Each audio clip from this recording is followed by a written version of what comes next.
My name is TJ Pache, and I'm the Director of Partnerships at the Elections Group.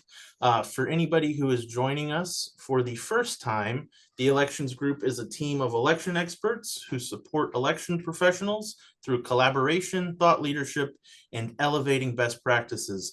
Everybody at the Elections Group has worked in election offices, so we know firsthand the challenges faced by election officials. We use our real world experience to help you solve those challenges. Again, thank you for joining us today. This is our first day of a 2-day workshop on creating and implementing standard operating procedures, or SOPs, in election offices. I'm super excited to be joined today by my colleagues Jasenia, Silence, and Noah. I'm going to turn it over to Jasenia for some starting thoughts, and then I think she's going to give it over to Rebecca, or to Noah and Silence. Thank you so much. Jess, go ahead. All right. Hi, everyone. I am going to take a moment here to share my screen so you can see what the agenda is for the day before I pass it over to some other folks. We're going to do a little bit of bouncing around today, so just bear with us. All right, you all should see a screen that says welcome and agenda. If for any reason you do not see that, someone wave frantically so I can change my screen. As TJ mentioned, my name is Jasenia. Everyone calls me Jess. You are welcome to do so. I manage programs, data, and systems here at the Elections Group. Do a little bit of everything, but outlining processes and SOPs is really my jam. For those of you who've joined us before, welcome back. I definitely recognize a few names. And for those of you joining us for the first time, it's great to virtually meet you all. I'm joined by some wonderful folks today. From the tech side, you've met TJ. We also have our president and co-founder, Noah, who will say a few words. And from the Center for Tech and Civic Life, otherwise known as CTCL, we are joined by Silence, who will introduce themselves, CTCL, and the Alliance here in just a moment. In terms of what we're going to be covering today, we're going to move through some brief introductions. After that, we're going to briefly discuss some goals and anticipated outcomes of the session. We'll do a very quick refresh on the what and the why of the SOP, and then we'll dive into what we think are some of the key steps to helping you develop your SOP, from how you identify your processes to how you prioritize them to publishing and revising. Along the way, we're going to have a couple polls and activities. We're going to discuss using a tool called the Risk Matrix. We'll review some key components of a solid SOP, and we'll finish up by evaluating an SOP. At the end of this, we'll recap everything we've learned. We'll share some thoughts to get you prepared for tomorrow's workshop. Everything that you see here, the deck, we will ensure that we share out. There'll be a number of materials I'm going to drop in the chat so you all are ready for some of the upcoming activities. And with that, I am going to turn the mic over to Noah so he can say a few words, and then we will pass it back to Silence. Thank you, Jess. Good afternoon, y'all. This is really amazing. I think biggest webinar ever, thanks mostly to the subject matter alliance partners. The fact that we are all some really, really big election nerds diving in at this level. My name's Noah Prate. I'm a retired, recovering election official. Early in life, I did 20 years at Cook County. Not the jail, but the election department. It was the second or third biggest jurisdiction in the entire country. So, of course, I thought it was really complex. But the more I know now, the more I realize it's super complex everywhere. Every place has got to hit the same tasks, got to meet the same expectations of voters. Increasingly complex, right? A very dynamic legal, political, social environment. Look, it's tough on y'all. It's tough on your staff. Turnover's high. No matter what, though, still got to execute at the highest levels. Now, in Cook County, I had a dozen managers and dozens of employees who got to do all this stuff. I didn't have to pay the same level of attention, though, of course, I did. Over time, it became really clear that elections follow a methodology, a project management methodology, right? A, then B, but only after X happens in this other place. And the project repeats itself year over year, course, it's disrupted every now and then by sort of new laws, and presidential elections are outliers. But the benefits of standard operating procedures are so obvious and evident. Of course, it makes execution better, right? We all hit our marks when we're following the list. But the biggest benefit, I think, for me, what kept me let me sleep at night, it was a stress reducer, right? It took away the burden on me and of like all of y'all of having perfect recall, having perfect health. So after 20 years at Cook County, we had developed a full and complete library of all these materials so that people became sort of fungible, plug and play. 5 years ago, I left Cook County. I got out, chased some emerging issues, partnered up with Jennifer Morrell, my co-founder. She was leading on election auditing, put together this amazing team of election officials, and we get to go all over the place, kind of leading into 4 different practice areas: training, certification, right? Auditing and assessment, exercises, and management support. And as I think about training, and this is really relevant to what you're going to understand the next couple of days, both about the alliance and then SOPs, is that everything out there, for the most part, is about people. Me bettering myself, becoming a better leader, finding better practices from around the country. And of course, most of us bring that back to our office. But that effort, those investments run with the leader, right? And if they leave, they take much of what they learned. Often the office is better, but the beauty, I think, of the alliance and of great documentation is that this stuff becomes really, really sticky. Okay. If I asked you all to raise your hand and said, how many of you were handed a Bible that said, here's how to run elections well in Cook County or Rhode Island?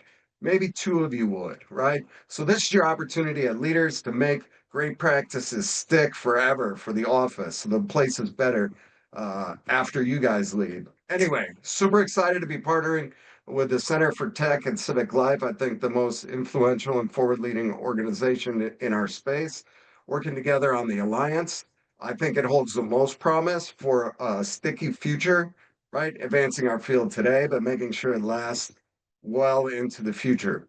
So we're going to hear from Silence here a bit to dig in, and then Jess is gonna deep dive. Um, Making it sticky, making those practices last. It makes us be able to be human and not superhuman. So let's buckle up for a couple days. I can't wait to see where we are at the end of tomorrow. Awesome. Thank you very, very much, Noah. I'm going to reshare my screen here and then pass the mic over to Silence.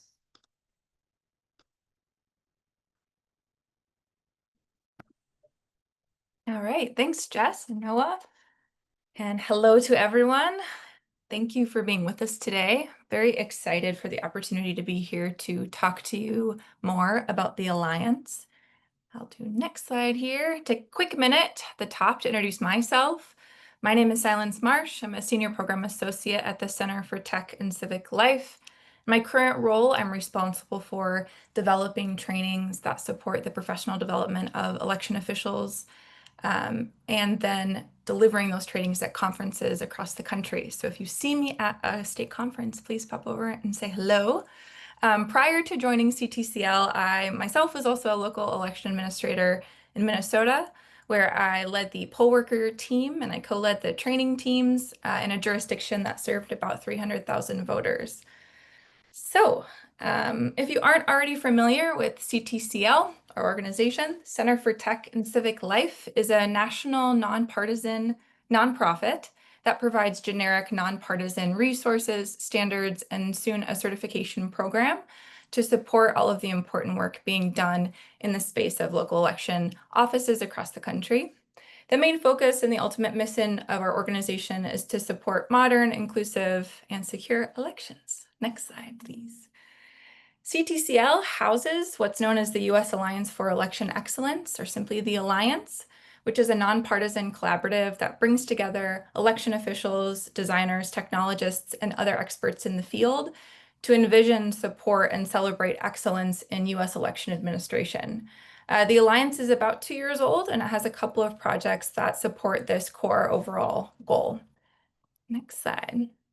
The partners who make up the Alliance currently are the Center for Civic Design, CCD, U.S. Digital Response, USDR, IRG, Institute for Responsive Government. We love acronyms at the Alliance. The Elections Group, TAG, and a new partner, Pledge, the Partnership for Large Election Jurisdictions.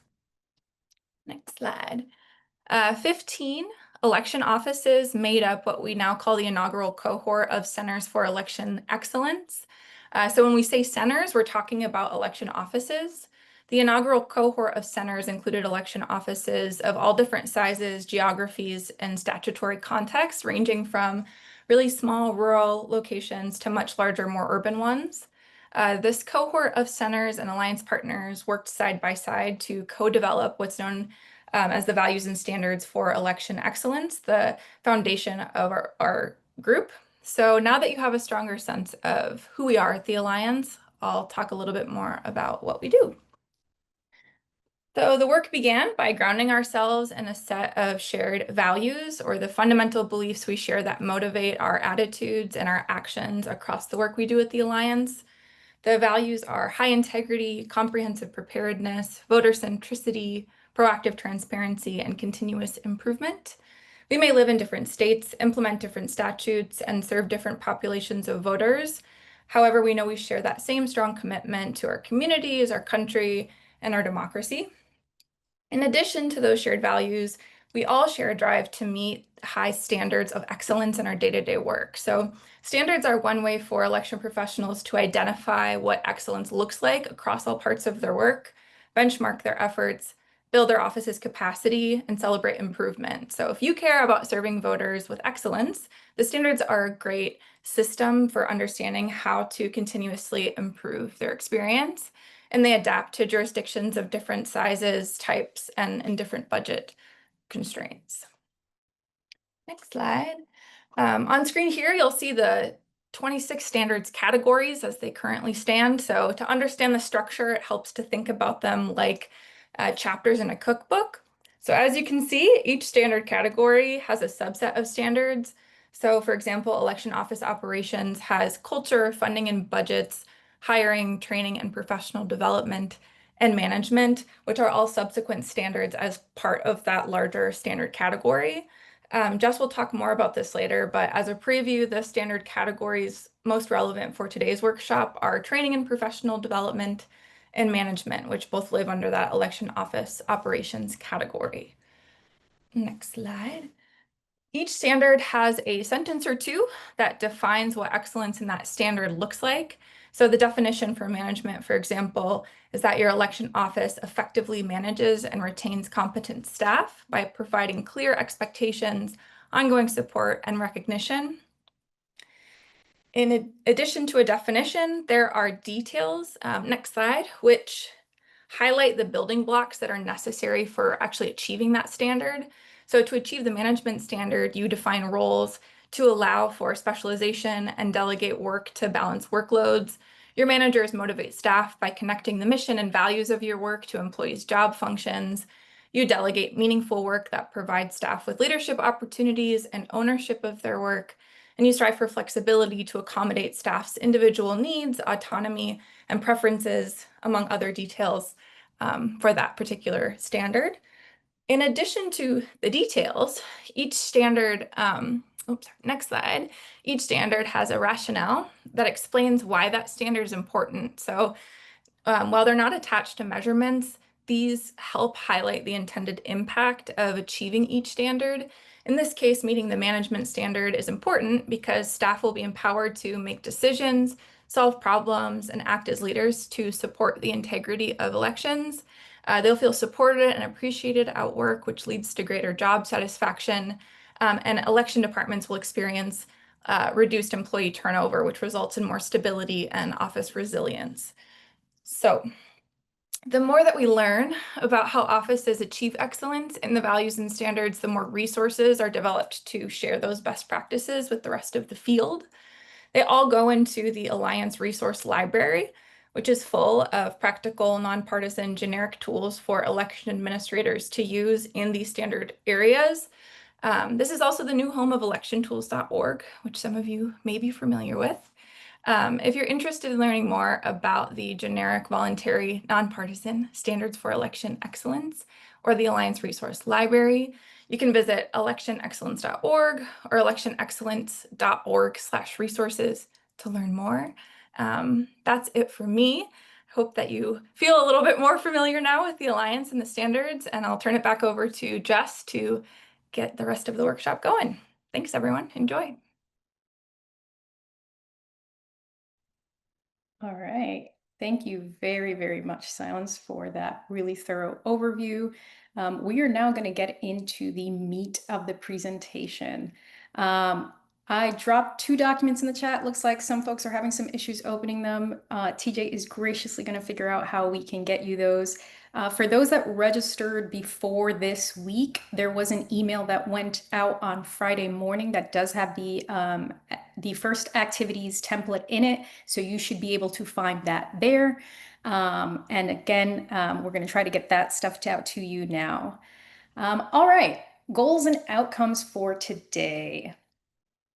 So this is a 2-day workshop. In terms of the goals for day 1, we will really be building that foundation of how you can build and update strong SOPs. Our hope is also that through this process of today, you identify an SOP to work on for day 2, because tomorrow's goals are going to be about taking that SOP you've identified, whether that is something you need to refresh, revise, or build out. You're going to bring that to tomorrow's workshop. There's going to be some working time, and then there's going to be time to work with your peers on providing and receiving feedback. So again, as we're moving through today, we really want you to be thinking about those SOPs at your office. We really want you to be thinking about where you need improvement or where you might need to rebuild. So that way tomorrow can be a really good and fruitful session. In terms of the learning outcomes for today, by the end of our session today, it is my hope that you are able to think through prioritizing your processes. And if it's using the risk-based approach that we're going to talk about, that is really great. So this is to help you understand where to focus your efforts. You'll learn how to draft the scope, purpose, and outcome of an SOP. This helps clarify what the SOP is for and who the audience is. We'll talk through the key components that make an SOP effective and easy to follow. You'll learn how to thoroughly map out a process and test it. You're also going to gain some tools to evaluate existing SOPs so you can spot what's missing, what is unclear, or what might be out of date. And then we're going to talk through some strategies to strengthen and improve your SOPs. All right, so before I get into the brief review, actually, let me say one more thing. I want to make sure I set expectations for this workshop today. This course is going to focus on the A to Z of preparing for and writing an SOP. So we're going to cover foundational practices. I know that not every office operates in the same way. Some of what we're going to share today might fit directly into one of your workflows, while other parts might need to be tweaked based on your structure, your staffing, or your capacity. That is completely fine. My goal today is to offer you some adaptable guidance.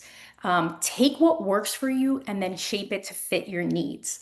If you walk away from here today with an idea or two or a best practice you hadn't thought of, that would be a success to me.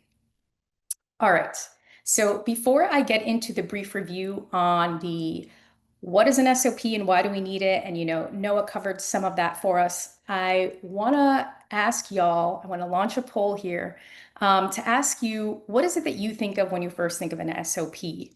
So let me go ahead and do that. And hopefully you all see this. And I'll give folks, a few seconds here to answer these 2 polls. How familiar are you with SOPs?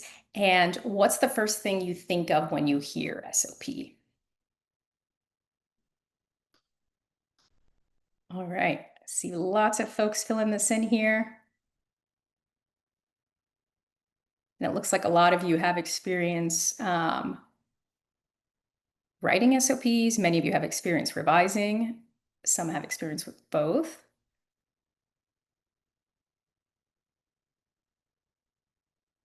And I love that for what's the first thing you think of when you hear SOP? Structure and consistency, rules and compliance. I love that a couple of you were honest, boring but necessary. All right, I'm gonna give this just 10 more seconds to see if folks want to drop in their answers. And then we will move along. All right. Thank you for sharing that. We will have probably about 4 or 5 more polls as we move throughout the rest of this presentation. All right, so standard operating procedures or SOPs, what are they? You can think of them,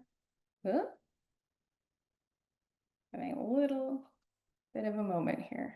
You can think of them like a recipe for getting things done the right way every time for each procedure you engage in before, during, and after an election.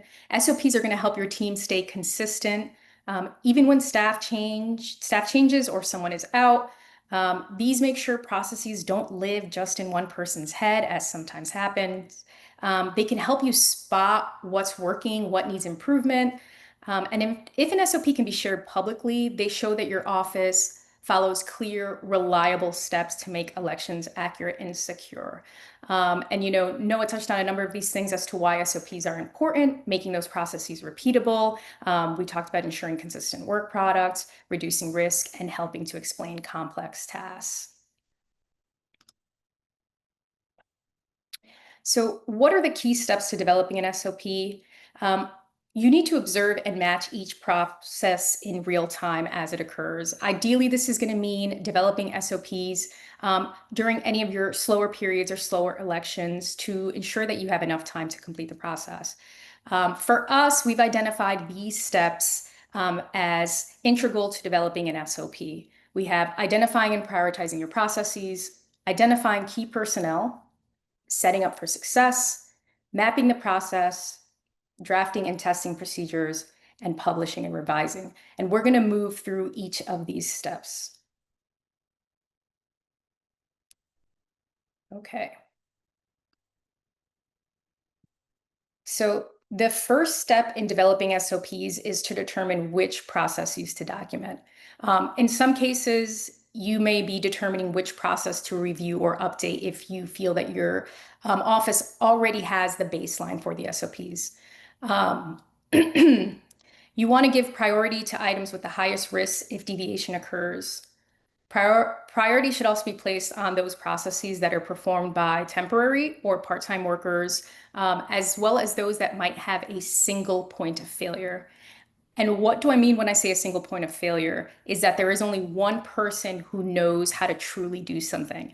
If they're out sick or they leave the job, the process could fall apart. That's really risky, especially during elections when every task matters and needs to be done correctly. So SOPs are going to help reduce that risk by making sure the knowledge is shared and not just stored in one person's head.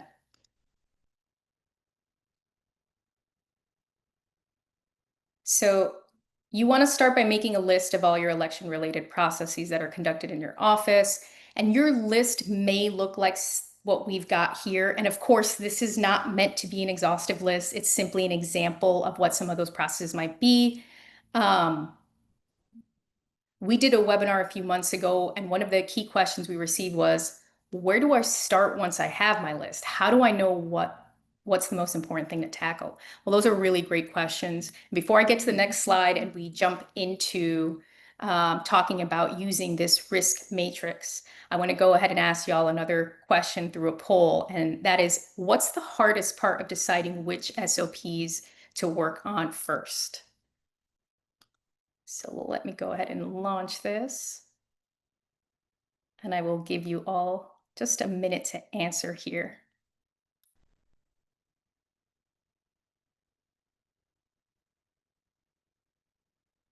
I had anticipated that the everything feels urgent was definitely the big thing for folks in terms of figuring out how to prioritize their processes.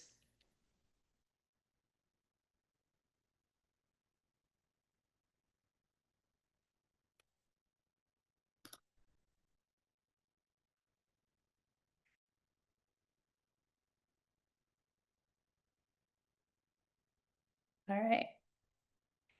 And I appreciate the engagement, y'all. And it definitely looks out. Everything feels urgent was the top choice for what's the hardest part of deciding which SOP to work on first. I'm going to go ahead and end this poll. So again, you've identified your list. What happens now once you have this list? You don't know where to start. We're going to explore using a risk impact probability chart to prioritize this.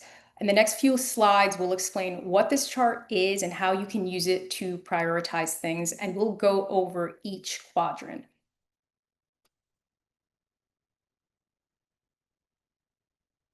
So this chart or matrix, and forgive me because I'm going to use both terms, is a simple tool to help you figure out where to start. It helps you think about two key questions. How likely is it that something could go wrong with a process? And how big of a problem would it be if it did? So by using this chart to plot your processes, you can see which carry the most risks. And those are the ones you want to prioritize for attention and improvement. This ensures that you're using your time and your resources strategically, especially when everything feels important. Like y'all just told me, everything feels urgent. This can be a very common feeling in an election environment. So this is what this charter matrix typically looks like. Sometimes you'll see it with even more quadrants. It's a pretty simple grid that helps you visually organize and prioritize your processes. Your x-axis, it's going to show probability. How likely is it that a process will break down or lead to issues? And this is going to go from low to high as you move from left to right. The y-axis shows the impact. How serious are the consequences if the process fails? And that's going to go from low at the bottom to high at the top. So let's dive a little bit deeper into this. Looking at the probability side of the matrix. So how likely is it that a process will break down, especially if there aren't clear steps or documentation in place? This is about real world behavior. So is the process consistently followed, or are there gaps in understanding? Is this something people tend to forget or do differently each time? Do they often miss steps? A low probability risk means the process is pretty reliable, people know what to do, they rarely make mistakes. A medium risk suggests there are occasional issues, maybe because training might be limited or steps aren't exactly clearly communicated. A high probability risk means this process is often misunderstood, it's skipped or done incorrectly, and that creates repeated problems. When we talk about impact, we're asking if this process breaks down or isn't followed correctly, how bad would that outcome be? We're not just talking about inconvenience here. We're looking at how would it affect your team's ability to do its job? How is it going to delay important tasks? How could it affect the accuracy or trust in your work? If something is low impact, all right, maybe a small hiccup, things can still move forward with just a little bit of trouble. Medium impact could slow your team down. It might require extra time or effort to fix, but it's likely still manageable. And then high impact is failure can lead to very serious mistakes. You're going to miss key deadlines. There's a full breakdown in operations. So this lens of impact and probability helps us focus on what really matters when we're deciding which processes need clear documentation or improvement. So now that we've discussed the X and the Y axis, let's talk through what each quadrant shows.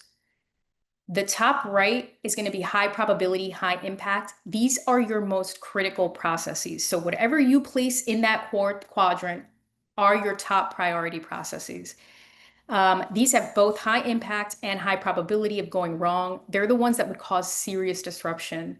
These should be your top priority for document or improving right away. An example of this might be logic and accuracy testing. Next, we have the high category. These processes either have a high impact but are less likely to fail, or they fail more often but may not be quite as severe as your critical ones. They're still important, they're still worth your attention, but they're not quite as urgent as your critical ones. They're worth addressing soon, especially if you have time and capacity to do so. Now we move on to the lower left side of this chart. These are the items that are still worth considering, but they're not going to be as urgent as your high or critical. Medium processes are a bit more mixed. Maybe they fail often, but they don't cause too much trouble, or maybe they're impactful when they go wrong, but that doesn't happen very often. These are good candidates for gradual improvement, perhaps part of a longer term SOP update or staff training refresh. And then finally, we have our low priority processes. These don't fail as often, and even when they do, it's not a huge deal. They can usually stay as is unless something changes. You don't need to spend too much time on these right now. So remember, this matrix is supposed to help you focus your energy. You are not going to be able to fix everything at once, but this should help you make an informed decision about where to start. So once you've assessed your two factors, your impact and your probability, you're going to take your list of processes, you're going to place each one into its corresponding box in the matrix. And this visual is going to help you clearly see which processes need immediate attention and which can wait. So this is where we want you all to pull out that document, that risk impact probability chart, and think of your list of processes and using the chart. And if you weren't able to download the chart, just go ahead and write some down. Take about 4 to 5 minutes to plot some of your processes in the various quadrants. And then we're going to reconvene here in about 4 to 5 minutes and move through plotting some of the processes on a chart. I have some I'm going to throw in, but I will definitely open the floor if anyone wants to send in what some of the processes that they plotted are, or kind of discuss what their thought process was behind any of their processes that they've selected that might be critical, high, medium, or low. All right. In the interest of time, because I know we've still got a lot to cover, I want to make sure I get some examples on here. So before I toss some items on this chart, I want to make a note that the categorization might differ slightly for different offices. For example, someone might note that a critical process for them is voter registration data entry, but if you're in a same-day registration jurisdiction, that might be a high-risk process for you and not critical. So just make a note of that. The examples I'm going to put up here are some that we have and then some that were actually provided on previous iterations of this workshop. So they were processes at those particular offices that folks fell into the medium, low, or high risk categories. If you're interested in sharing with the group what you plotted and where you put certain things, let us know in the chat that you'd want to share, or that you'd want feedback from a process you might have put up, and we will happily unmute you so you can chat with us. But I'm going to throw just a couple processes on here so you can all see what this looks like. So in terms of critical processes, we mentioned this might be logic and accuracy testing, or you might have ballot proofing. These are both processes where errors would be costly. In terms of high-risk processes, you might have ballot retrieval. And in other instances of this workshop, folks have named things like mail ballot processing as a high-risk process. In terms of more medium-risk process, public records requests. This risk might be here that there could be litigation or other inconveniences. As we get to those medium or lower risks, you might have things like updating public info. So maybe this might be updating areas of your website where, okay, if it doesn't happen, that could be confusing to voters, but it's not necessarily something that warrants a high risk or critical risk. Kind of the same thing with proactive media plan, reaching out to media to do tours or provide info, really helpful, good idea. If it doesn't happen, there's a low probability that it's going to cause major issues.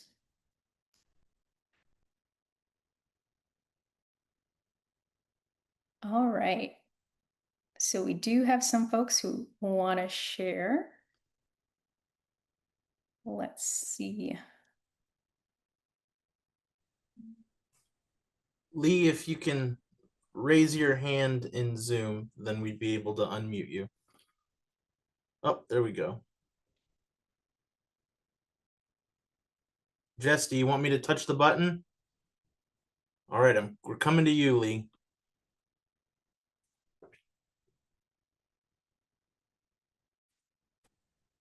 Okay, can you hear me now? We can hear you. Okay, perfect. Yeah, so we had several things. One of them was sort of a low thing for us, both low probability and low impact, was creating a wall or a cubby system for all of our forms. But what will really get our attention first is going to be our high impact, high probability items to update our check-in process. We found this year that we had a worker who was not completing check-in properly, which was terrifying. And so while we don't feel that we had any risk in allowing voters to vote who should not have voted, it is something that absolutely has to be retrained for, and we have to make that process seamless. Thanks.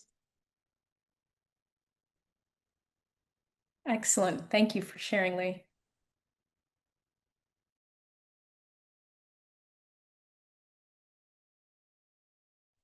Anyone else want to share before we move on?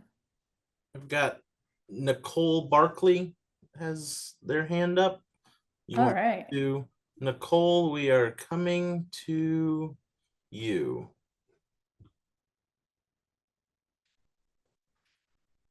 And you'll need the, yep, perfect. Yep. Good afternoon, everybody. For us, and I work mostly in the with the election judges. For us, it's been the application processing. When the applications come from totally different sources, people can mail it in, do it online. We get them from the state to our local board, and they all come in different formats. So having 5 or 6 different people dealing with the applications and not having that process put down exactly how it is, because not only is that a high impact and a high probability of it's going wrong, but then also cascades then into assigning people to training and then assigning them to the polling places.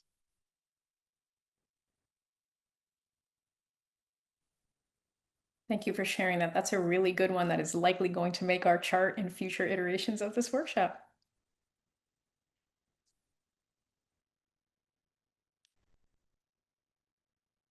One more, Jess. Yeah, let's do one more. All right, we're gonna go to Liz Pfeiffer. Liz, we're coming to you.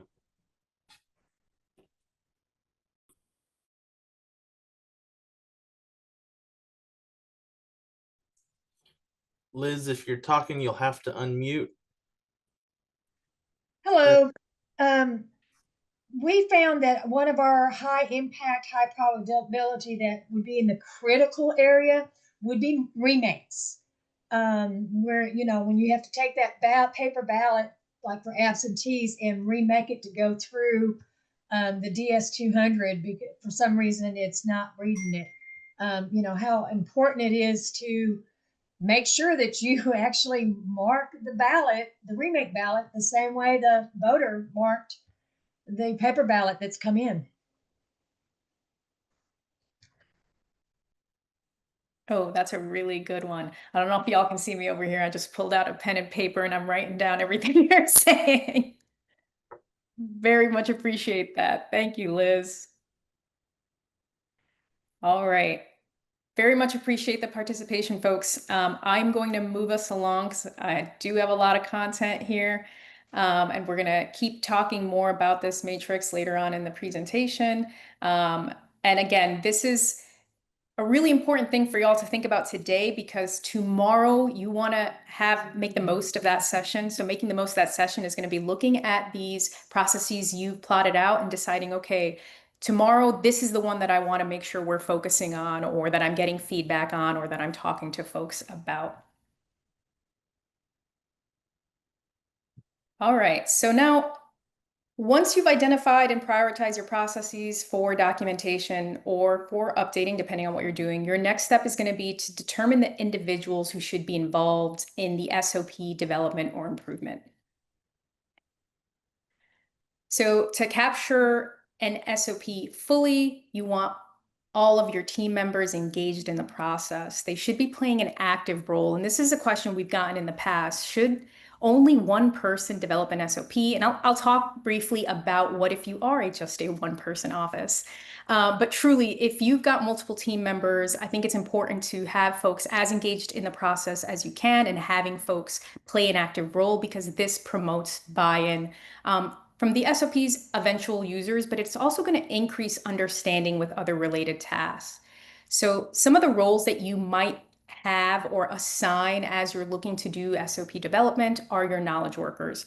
These are the folks who actually do the work being documented. They hold the details, sometimes only in their heads, sometimes in personal notes, but they're essential for showing how the process currently works. You then can assign a role of documenter. Documenters are going to be the folks who write down each step of the process. It actually helps if they're totally unfamiliar with the process, because then they can ask more clear, basic probing questions. Their job is going to be to make the process understandable to others. Then you have your testers. These are the folks who are going to follow the written steps exactly as the SOP has been written to see if anything's confusing or missing. Ideally, they also have not done the task before or don't have a lot of experience doing it. You then have your leadership. These are going to be the folks that ensure the SOPs get done, that they're reviewed and approved. And they're going to help prioritize which ones to create first. They're going to check final versions to make sure they meet standards and other legal requirements. And then you've got others. Sometimes this is going to be your outside partners, like your technology providers. They may need to be involved because if they take over a process at a certain point, there might be steps of the process that need to be outlined based off of what they do. They can typically offer insight into their role. And one key thing to note is having documenters review any guides or manuals that these particular outside partners may provide. So SOPs are a team effort. You know, I just said it's really important to get staff buy-in. This part is really, really important. SOPs aren't something that just come from management or get written in a vacuum. They're going to work best when the people who actually do the work are part of shaping them. You know the process better than anyone because you're the one doing it. That means your experience is essential. If something in an SOP doesn't reflect what really happens, or if a step is missing, your feedback is going to help make it better, not just for you, but for the whole team. SOPs also go through drafts and testing. That's where your input matters most. Whether you're reading it over, trying it out, flagging what's confusing, it's not about being perfect. It's going to be about being practical and clear. And when SOPs are clear and everyone follows the same steps, things are going to run smoother. It's easier to train new people. It's easier to have someone fill in for someone else, and it's better for avoiding mistakes. And that's why collaborating on creating an SOP really does make a difference. Now, what happens if you're working with a small team or you maybe only have one or two folks? You're the primary worker at your office. You might be wondering, how do I approach this documenting process, Jess? It is just me. I am the election office. And I'm sure there's quite a few of you on the call who would be able to say that. So here are a few tips to navigate this if you are the primary worker, or maybe it's just you and one other person. Use templates. They're going to give you a structure to follow. They're going to make it easier to document your processes step by step. And this is going to be my shameless plug here for the template that the elections group has put together. We're going to link to that at the end of the workshop, but that could be a way to help you get started. Narrate your process as you work. As you're working, talk through the steps that you're taking. This is going to help you capture your thought process and make it easier for others to follow. And you might want to record yourself doing that, whether that's, if you've got an iPhone, using the voice app, if you're doing something on your computer, doing a screen recording. I talk to myself and narrate things a lot in my life, so I definitely highly promote that folks give that a go. After writing everything down, wait a few days before you test the instructions. This is going to give you fresh eyes to spot any issues you might have missed. I don't know about you all, but when I spend too much time in something, I can no longer see the issues in it. I'm totally blind to the typos, the errors, the missing pieces of information. So take a second to step away. Once you write that and you put the majority of your notes down, give it a couple days, come back and revisit it. If you happen to have at least one other person, trade off roles. One person can document while the others test the process and then swap. This is going to help you identify any unclear steps. And finally, schedule mini reviews. Regularly reviewing your processes ensures that you're on track, and that helps you catch anything that might need to be tweaked. Um, I know that you all don't have boundless amounts of empty time on your hands, but if you've got 1 hour, let's say on a Wednesday every 2 weeks, make that your SOP time where you can start reviewing your list of identified critical and high processes. And towards the end of this workshop, we'll talk a little bit about steps you might be able to take that are some quick ones that don't involve a massive overhaul of whatever it is that you're creating. All right, so setting up for success. You've now prioritized your processes to document, you've designated your key personnel, and if it's just you, you're ready with that voice memo app or that screen recording. Your next step is gonna be to set up for success. So before I do this, here's another poll, and I'm gonna ask y'all, when you've seen SOPs fail, what was usually the issue? All righty. So I'll give folks just a minute to share. When you've seen an SOP fail, what was the issue?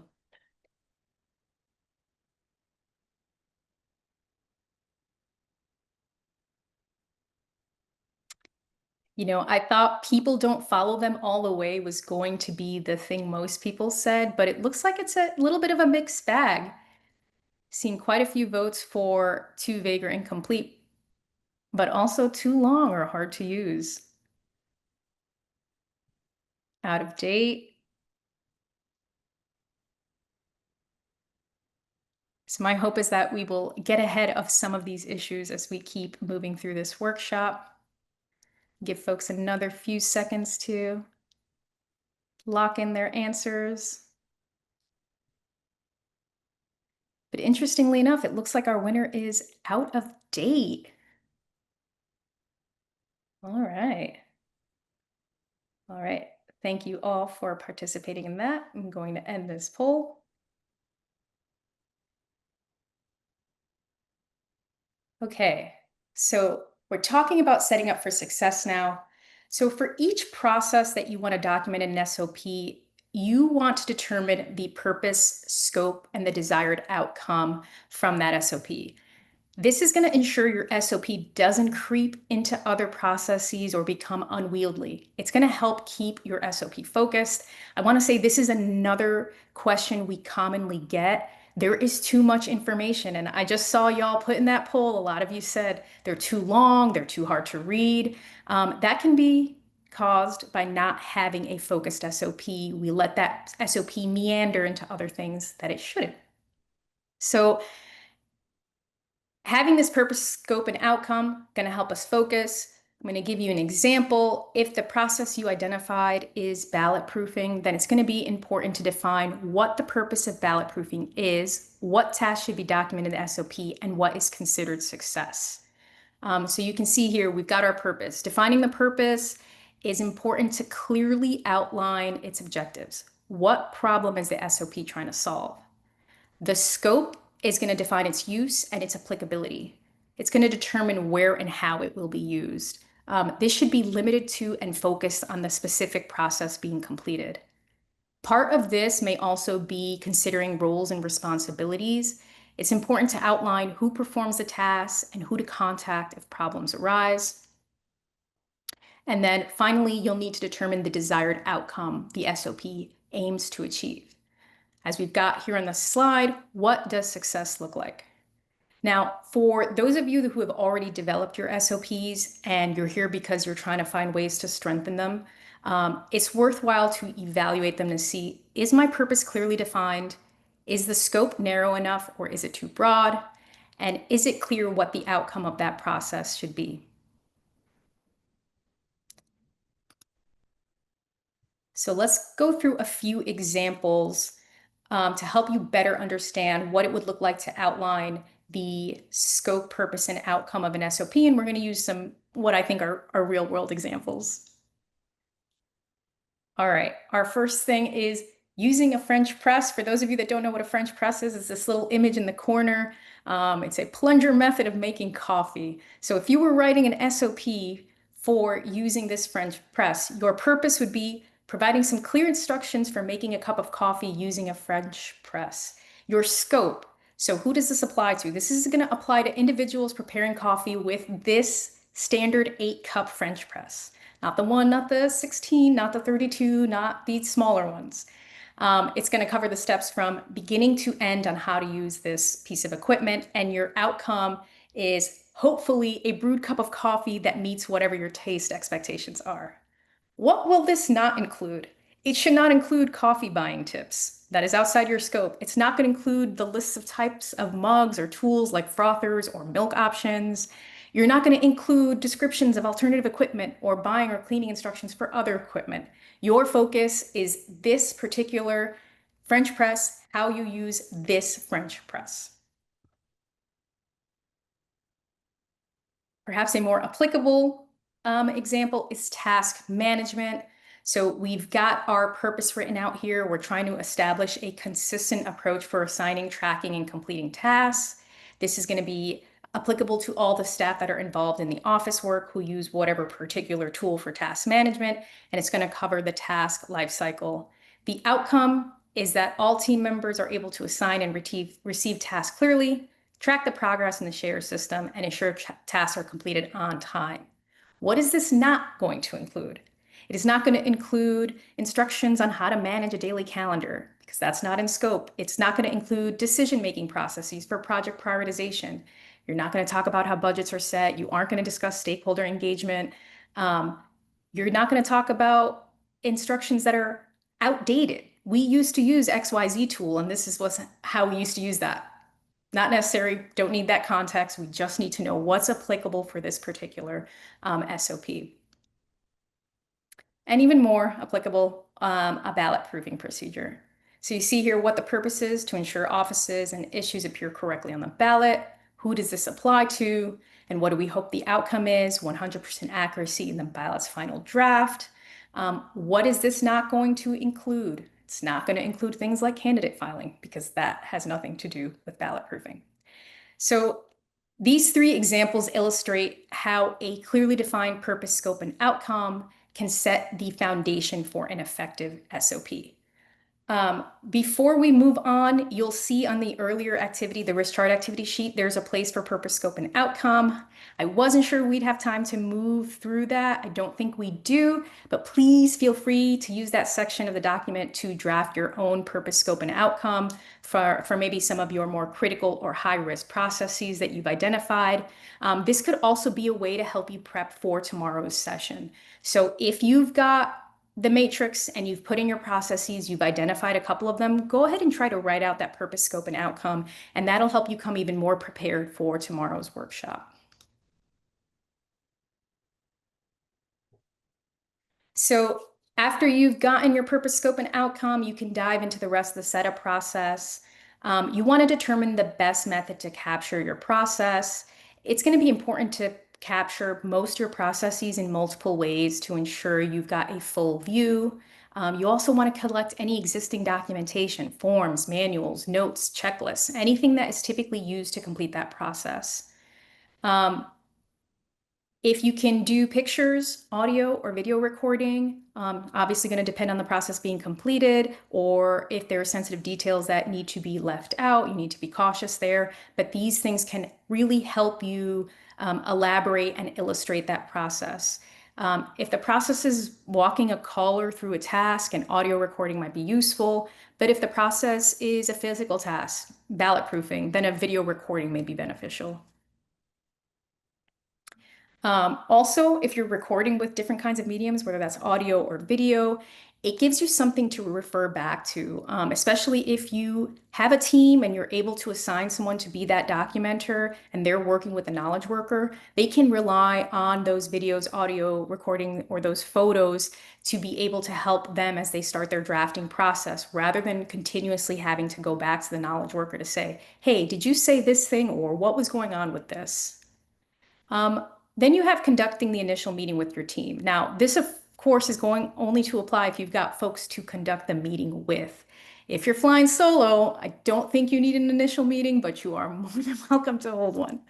The best way to prepare staff and anyone else who might be involved in the development of the SOP is going to be to hold a meeting. Why? Because you want to clarify the goals, you want to identify the steps to completion, and you want to set up a timeline.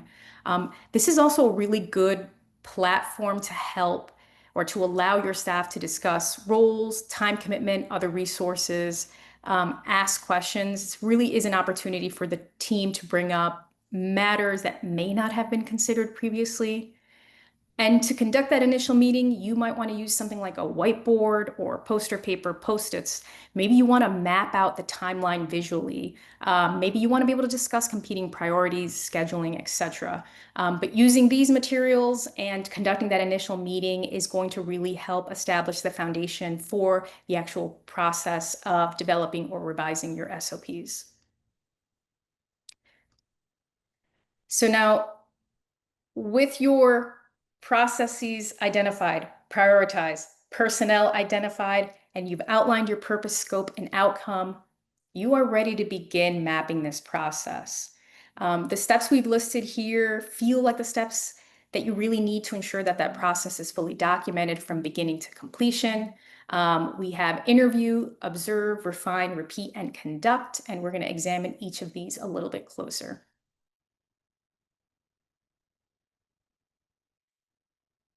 So the interview, the goal of this interview is going to be to help verbally capture the process from start to finish.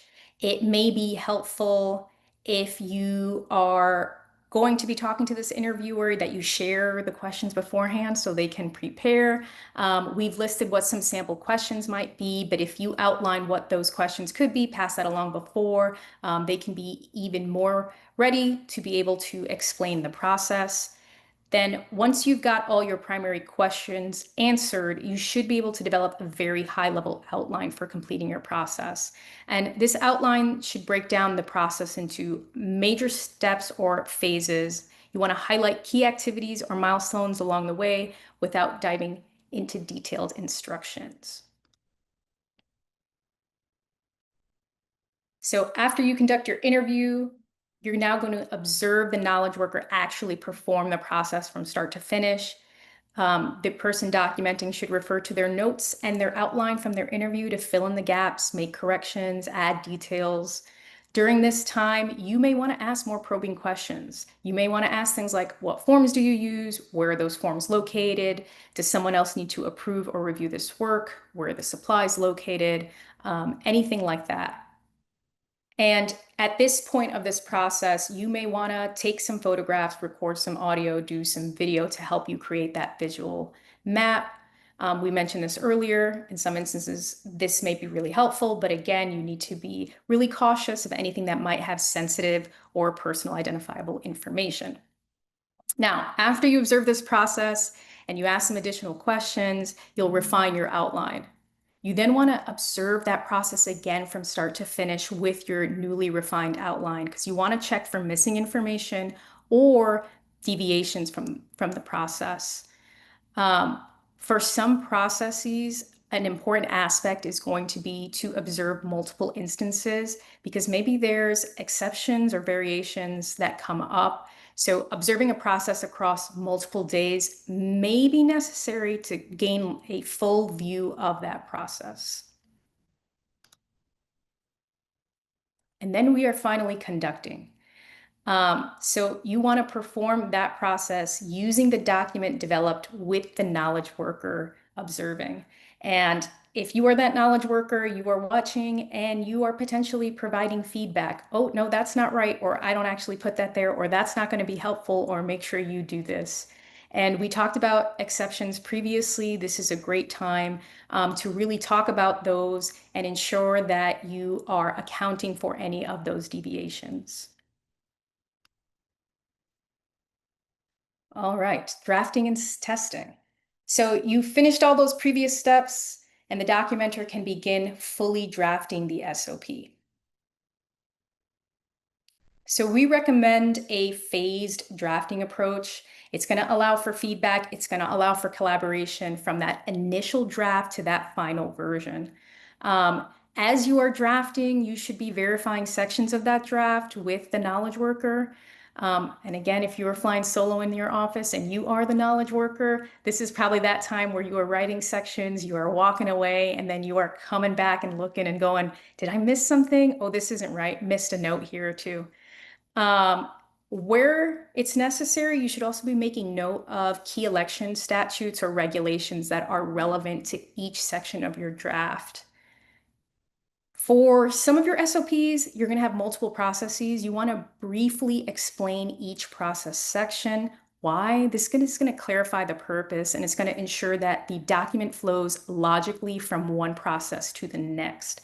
It's not particularly helpful to have pages and pages and pages of steps and no explanation as to what is the purpose of this, and is this a different process versus the one that was on the previous page?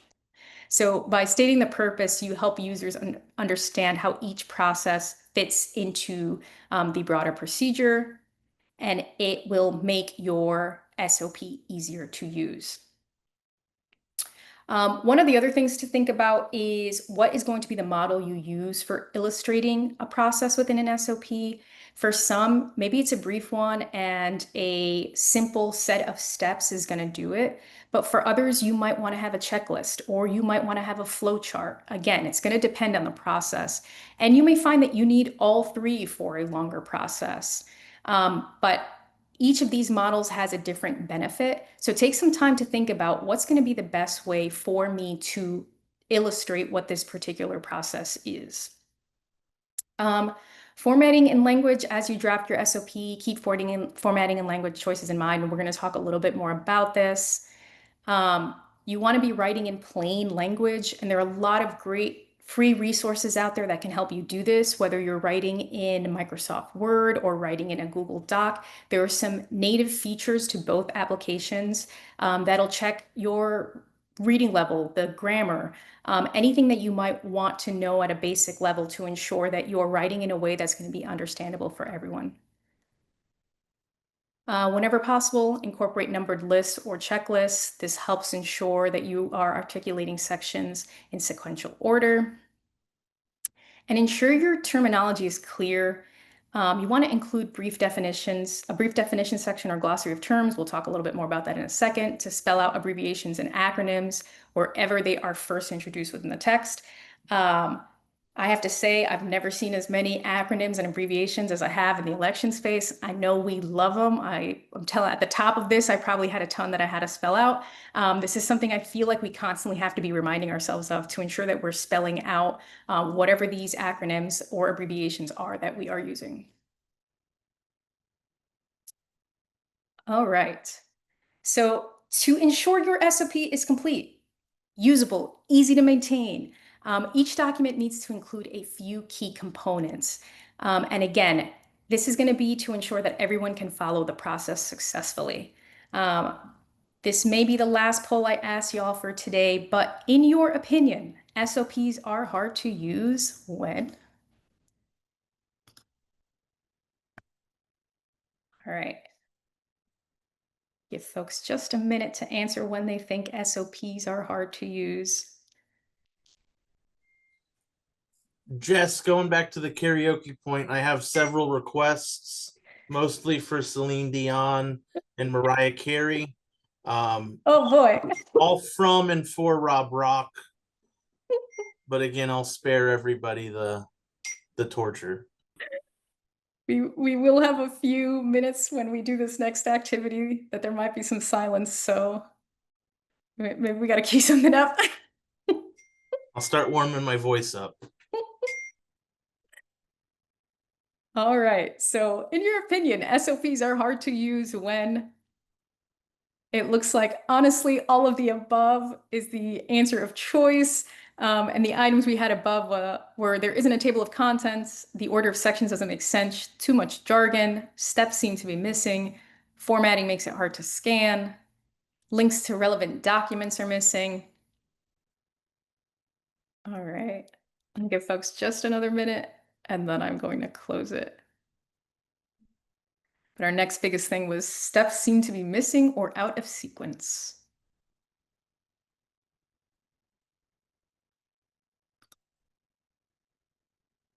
All right, I'm going to close our poll. Thank you again all for participating in that. Let's talk about the key components of an SOP. So, and I will show you visually using one of the templates that we have what these items are and what they look like. So generally, you're going to want to ensure that your SOP has a clear title. This should be specific, easy to understand, so anyone can quickly identify what the SOP covers. You want to have a last revised date. You know, earlier in the poll, a lot of people said SOPs out of date, not good. So how do we ensure we're avoiding that? Let's make sure that our SOPs have a last revised date. And, you know, this can be something that you are putting on the first page of the document or something that you're putting in the footer of the document. Definitions and glossary, we talked about this. If there are any specialized terms, acronyms, abbreviations, include a glossary so all users can understand the language of the SOP.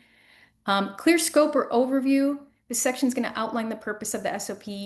It's going to give a brief overview of what's covered. It's going to help users understand why the process exists. Why is the process important? Then, of course, your documented process, the heart of the SOP. These are going to be the instructions that explain exactly how to carry out the tasks. It should be detailed, but it should also be easy to follow. And as we just learned in the earlier poll, it seems one of the biggest issues folks are encountering is steps missing from an SOP. Supporting documentation. This can include related SOPs, forms, templates, checklists, or other materials that are needed or useful for performing the task. And it might even provide some additional context. I would say if you find yourself in a moment where you're going, oh gosh, I want to include this, and I want to include this, and I want to include this, to prevent your SOP from becoming unwieldy, in your supporting section or in a header, just list what might be some applicable resources for people to look at rather than putting it directly into the SOP. Because again, if it's something that's adding context, but is not necessarily relevant to the actual process at hand, I would say probably doesn't need to be outlined in there. SOP number. This is, I say optional, but I put optional in quotes. I'm saying it should be something you have, and it is a best practice. I'm going to show you an SOP numbering key in just a minute here, but assigning numbers to your SOPs, like the 100 series is for one category of processes, the 200 series is for another category, and so on. It can help you keep your documents organized and easy to reference. The SOP key that we're going to show, helpful tip, you can use that not only to devise your numbering system, but it can help you build out your full list of SOPs. Because maybe you're thinking of some things, but you haven't thought of all the rest. When you see this in a moment, it could be something that helps.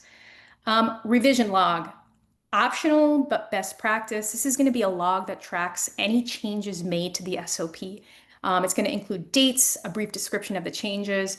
This is helpful for keeping everyone informed. So here's what I want to say about this. I think it's really important for those processes you identified as critical or high on your matrix. Why?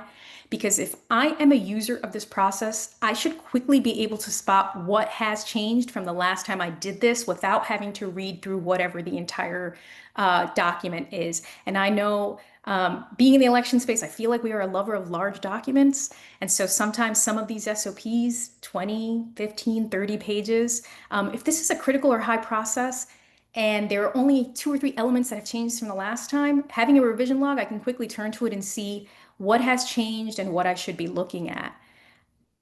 And then the last bit is an appendix, and this is if it's applicable, if there's any extra details that are important but are not part of the main process, you can include them in an appendix. For example, if you've got, like I mentioned earlier, additional reference materials, this might be the place to put it.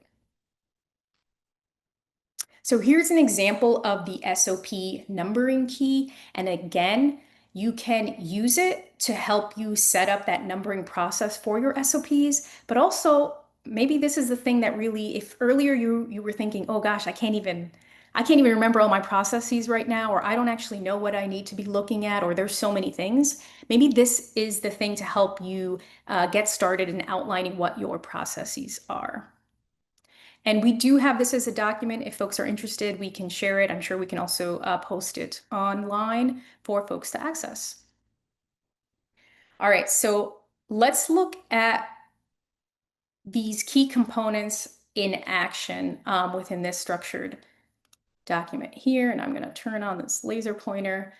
All right, so we talked about having a clear title. That would be at the top of your document. I should note that the template you're seeing here is something the elections group has put together. It is on our website. You folks are welcome to use it. You're welcome to adapt it. Like I said at the beginning of this presentation, setting expectations. You might find that there are aspects of this that don't work for you, but you might I like the way the table of contents is structured, or I like the way a process is structured. Go ahead and use that and adapt it to fit your needs. So we've got our descriptive title going to be at the top of our SOP. As we move down, we've got our SOP number, what department this is for, and for our template, we include the last revised date on the very first page. We then have our table of contents. This is the thing that's going to help us quickly scan. If I know all I need to find is a particular form or template for this process, I know I'm going to turn to page 6. We've opted to put the SOP title and a page number on the footer. If you want to have your last revised date on there instead, go for it. Adapt it again to fit your needs. Now we've got our introduction page. This is going to clearly state the purpose and objectives of the SOP. Why is this SOP important? We're going to talk about the scope, and then we have our definitions and our glossary. Again, our terms that we want to make sure everybody knows. On the next page, we outline responsibilities. So who are the folks that are going to need to use this? What are their roles? What is the hierarchy? Who do we contact if there's an issue? Those sorts of things. And then we've got the outlined procedure. So at the top of the procedure, we've got an overview of this process or the processes to be covered. We've got our first process here with our name and a little bit more of a description, the purpose, and then we outline the steps. And then we move on to the next process. And you're going to repeat the same structure, explaining things, your purpose, and your steps. And then we talked about supporting documents.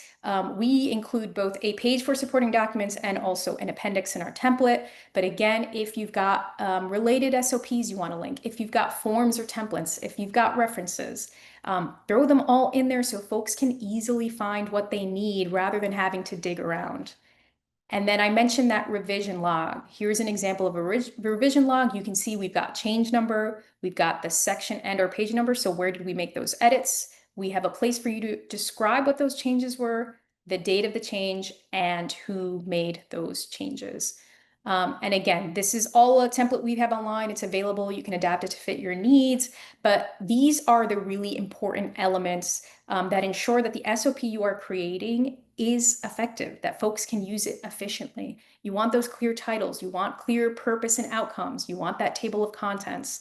You want to have a revision log. If you're going to use it, if you opt to keep the revision log in, make sure you're using it appropriately. Don't just put in section 2 had a change and then nothing else, because then I won't know what changed on section 2. All right, so evaluating an SOP activity. I'm hoping you all got that PDF of that SOP. This is a flawed SOP. It is for workshop use only. What we want you to do is take a look at that SOP and think about all these things we just discussed. Think about those elements of descriptive titles, revision dates, plain language, sections, reference materials. If you're using the revision log, using it properly, and look through it and try to identify some areas where something isn't particularly strong, something is missing. I will give folks about 4 to 5 minutes to kind of look through that document, and then I will pop it up on the screen here and we'll talk through what are some of the elements that are missing. If folks want to share and talk about some stuff that they thought was not good in there, was missing in there, or if they see something in there that they particularly liked, would like to hear that as well. So go for it, and I've set my timer. All right. I'm hoping you all, looks like you all should be able to see the PDF you should have been looking at that says Standard Operating Procedure Comms Plan. Excellent. Does anyone want to drop in the chat or raise their hand to unmute to talk about anything they found that was not great or could be improved?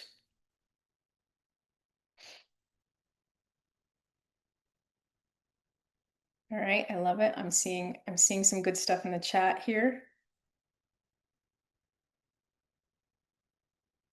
Exactly.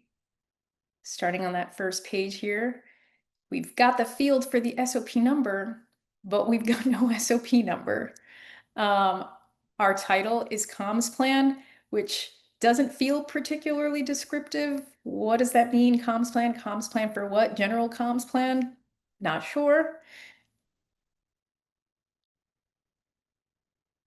Exactly. There's no table of contents. So especially if this document was longer, I wouldn't know what page to quickly turn to if I'm looking for something. We do have some good things about it. It was well structured and there was good use of tables. No glossary, undefined acronyms, abbreviations, an incomplete revision log. Let's take a look at that. Yeah, so you can see we've got a section or page number, description of the change, edited steps and procedure. Which steps? When was the change made? I've got no idea. Not particularly helpful. And again, if you're going to have that revision log in the document, let's make proper use of it.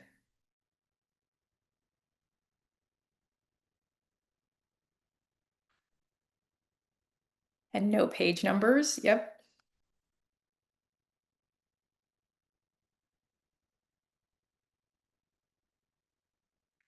Very broad instructions, no specific steps. So you can see that some of these pages here. Missing intro, definitions, overview of procedures. And then in terms of the supplemental materials, you can see apparently there are related SOPs, but we don't know where to find them. Refer to other SOPs for the steps to provide each precinct with sufficient supply of ballots. Not particularly helpful. If I needed that for any reason, I now have to spend time trying to go find it. Yep, no clear defined purpose, no contact list. Yes, exactly. So you can see that there's some useful aspects as to how this is laid out, right? This isn't, oh my gosh, this SOP is terrible. We're going to throw it out. We need to start all over. No, we can look at this SOP now and we can say, okay, this SOP has some promise. It's got structure. We've got good tables. It's got information in it, but we are missing a few of the important aspects of things like there is no last revised date. So I've got no idea when this SOP was last touched. Don't have a descriptive title, so I need to add that in. Would be helpful to have page numbers, need to have that in. I probably want to put in what the purpose of this document is or the purpose of the particular processes that are being outlined. There's probably some formatting things we need to tweak to make it a little bit more user-friendly. We don't have a glossary. We don't have definitions. Okay, let's go ahead and think about how we can add that in. So as you're looking at this and thinking about this, this workshop, we've talked about building that SOP from start to finish if you don't have that SOP. But if a lot of you are in the situation where I've got the SOPs, I just don't know that they're great or they're as good as they could be, these are the kinds of things to be looking for. And I'm going to talk a little bit about some other tools and tips we might have to help you take these SOPs that you've got and make them a little bit stronger.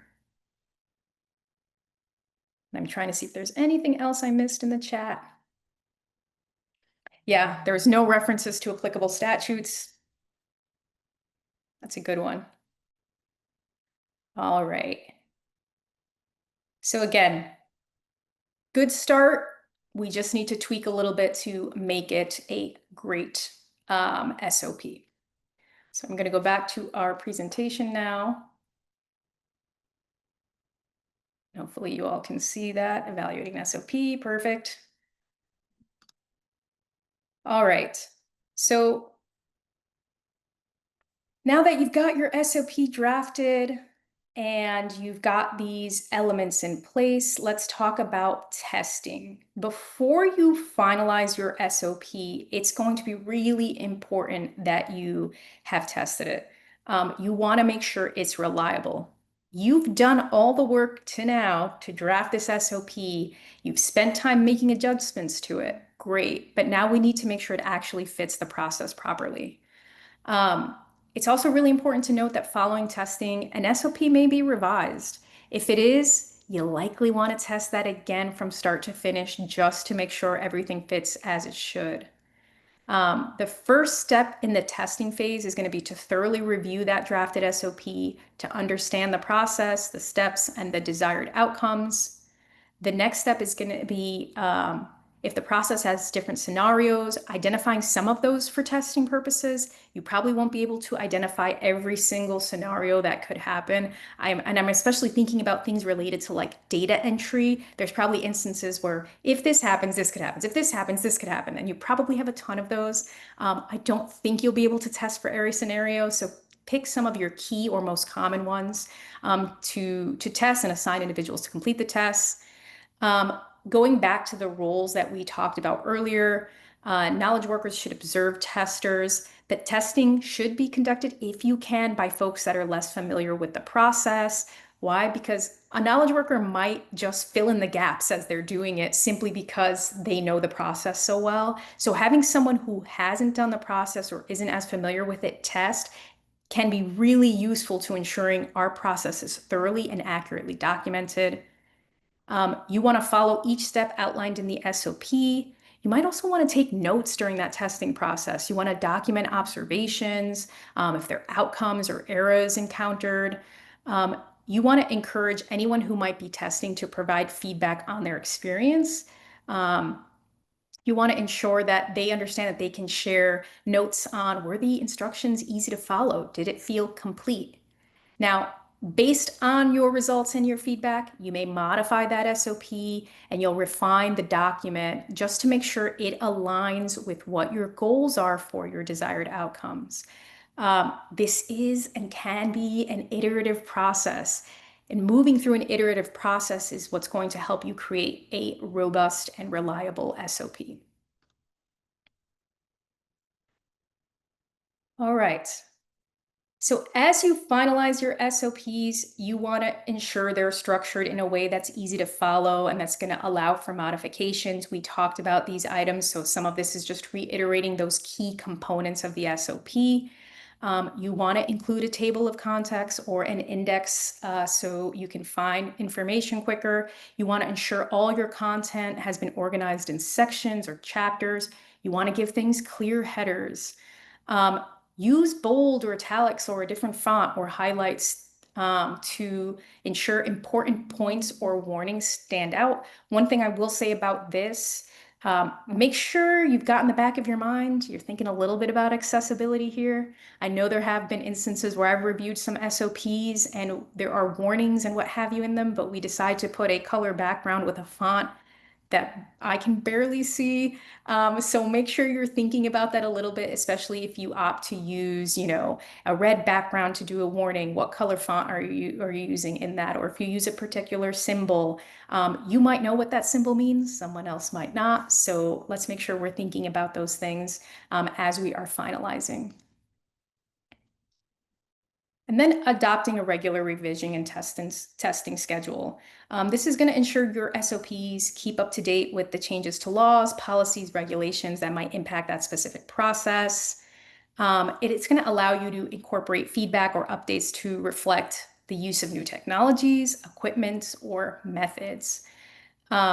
If possible, you should designate an individual or a team to be responsible for updating particular SOPs. you might want to set specific times throughout the year to conduct reviews, whether that's annually, quarterly, or another given time frame that aligns with how your workflow goes.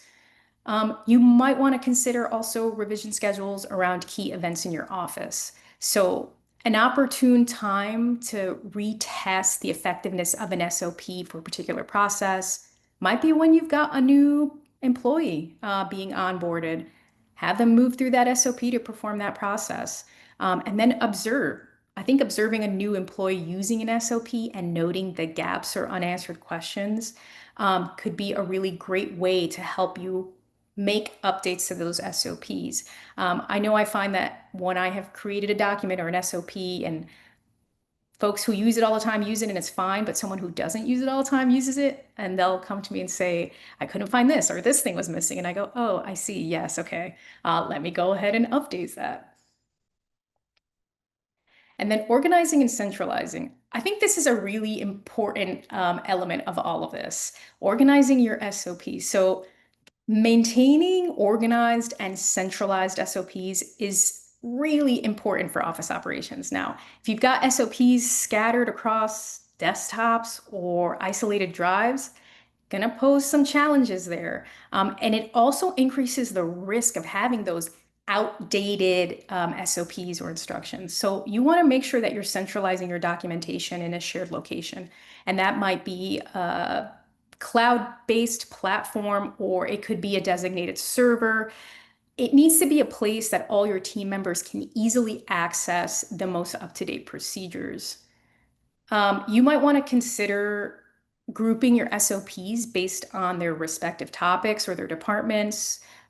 Using a well-structured set of folders within a shared platform can really help you categorize your SOPs according to different functional areas or processes. So you might want to create a folder that's labeled voter registration, and within that folder is a folder labeled voter registration SOPs. This approach is going to reduce redundancy, and it's going to minimize the risk of errors resulting from conflicting information. One of the things I have listed here also is clear file names. And I've said this on workshops and webinars before, and I'm going to say it again because I just encountered this with a teammate earlier this week. Let's try to avoid final version 2, final version 2.1, final, and final is in capital because the second final is for some reason supposed to let you know. Jess, I didn't think we were going to talk about me on this. So I think this is one of those things when I think of, okay, what are some quick things y'all can do when you walk away from this workshop that isn't, I'm diving into, really getting into the process, is just take a look. If your SOPs are living on a drive here, take a look at what some of those titles are, because I'm sure y'all probably have at least one that is final version 2. What I was talking about, a teammate earlier said, I'm working on a document and it says version 2, but there's version 2.0. Is the 2.0 the most recent one? So we know we're all guilty of that, but that's a really, really important one. And it's a quick one. You can go check off your list. Everything's got a good, strong name. If you're able to, and you can assign someone that part of their role is to do a quick audit of these shared folders, whether that's, once a quarter. If you could do it more than that, great. Awesome, because then that person can look to make sure everything is easy to find and up to date and accurate. Their role won't necessarily be to move through the steps of each process, but just to say, yes, all the latest versions live here and they all have titles that make sense and we can find them, especially when we are ready to use them, but then also when we want to make some updates or changes in them. And this is what's really going to help your staff feel confident that they're following the most current procedures. Oh my gosh, y'all, we are almost at the end here. What a ride it's been. Final thoughts and wrap up. All right, SOPs are living documents. You want to update them as material changes occur because processes do evolve, things do change, but you should not be updating your SOPs every month. If you're updating your SOPs every month, there's probably a larger discussion that needs to be had about how that particular process has been documented. Why? Because SOPs are meant to reflect stable processes, not day-to-day shifts. So if you're updating them too frequently, this is going to create confusion and it's going to reduce trust in the document. And dang, your revision log is going to be really long if you're changing that SOP every week or every month. So again, SOPs are meant to evolve as your processes do. Someone asked about future-proofing SOPs. That's tough. I don't think there is ever been an instance where I've written an SOP and never had to look at it again.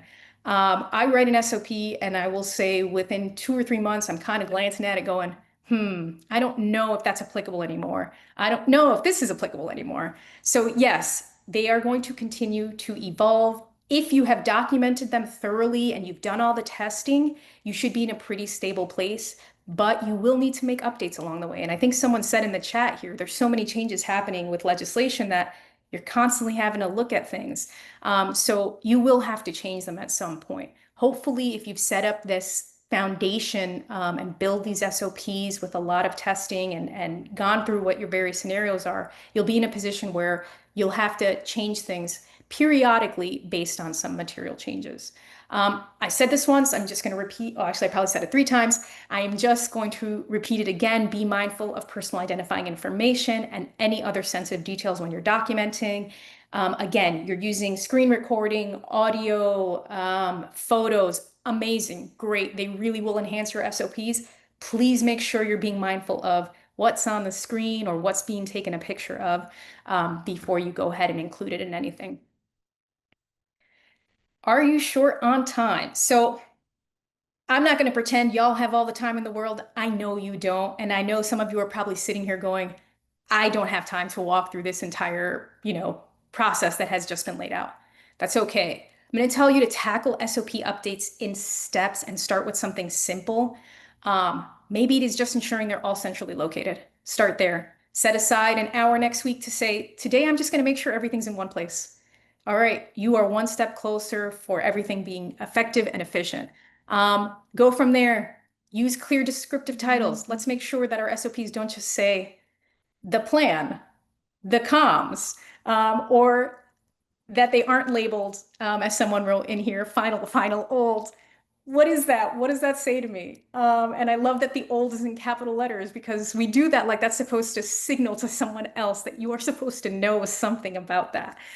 So tackle this in steps, right? This is a process and it's going to take a minute. I know y'all have a lot of processes in your office. Here's a tip. We have an SOP checklist. This could help you get started. Here is the checklist. And again, we will link at the end and you can find this on our website. Originally, when I created this as a quick way. I don't have time to walk through the full process of writing an SOP that includes like getting the knowledge workers and the initial meeting, but I need to write something. This is going to help me do that. But then afterwards, I thought, oh, it could also be used as a way to ensure, I'm looking at existing SOPs and as I'm updating them, I'm moving through these steps to ensure they are clear and effective. So this could help you build from scratch, but it could also help you look at those existing SOPs to update them, to refresh them, to ensure they're efficient.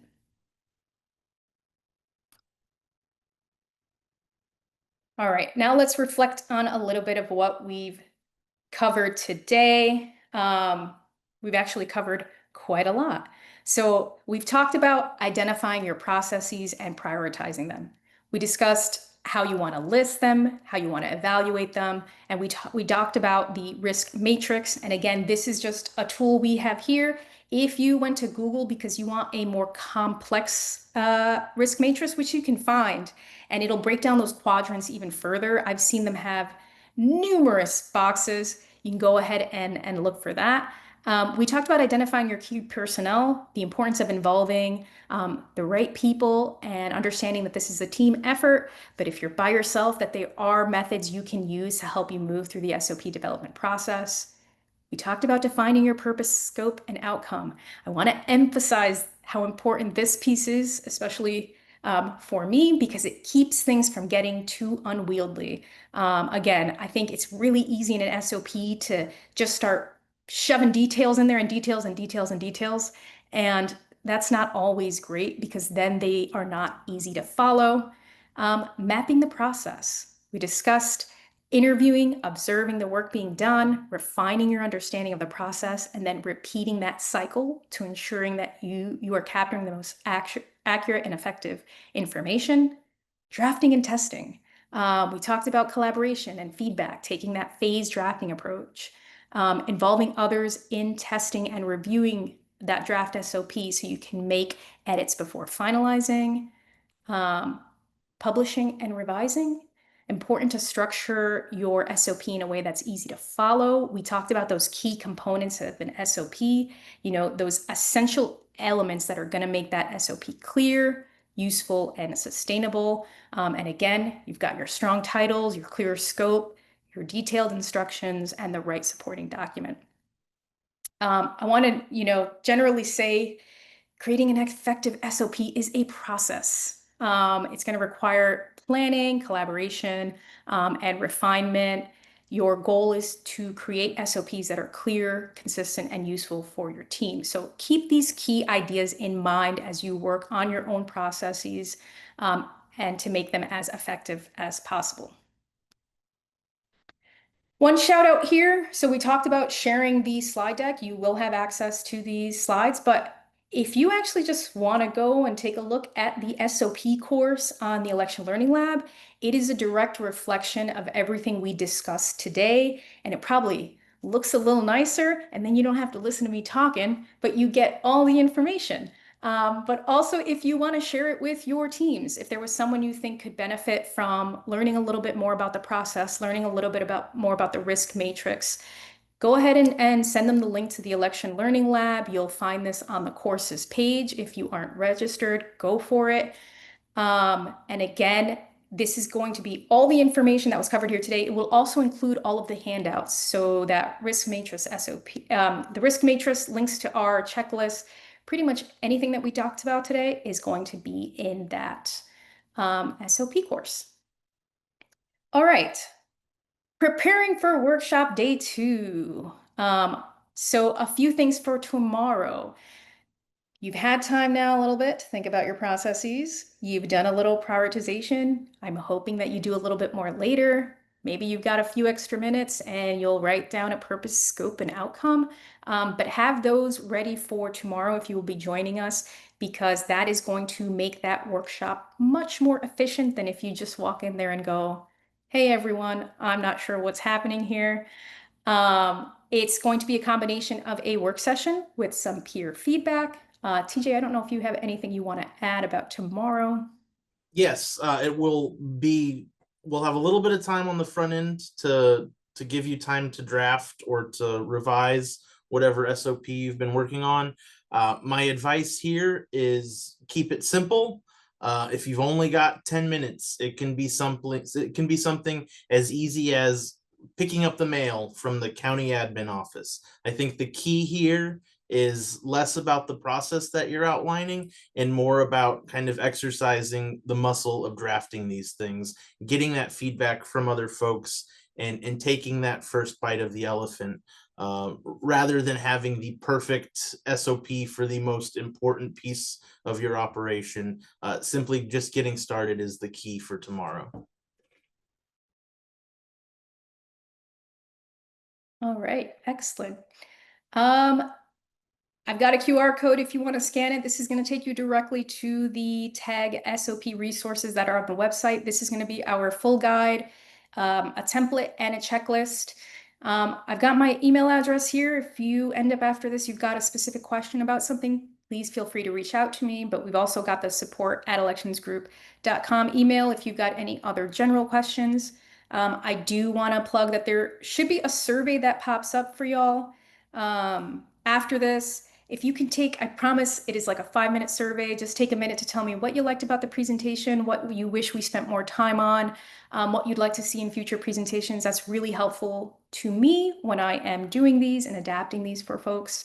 But really, I want to thank you all for giving me your time today. This is a lot of content, and I appreciate the participation and the jokes in the chat. Y'all have been one of the best audiences I have worked with on this particular workshop, so thank you so much.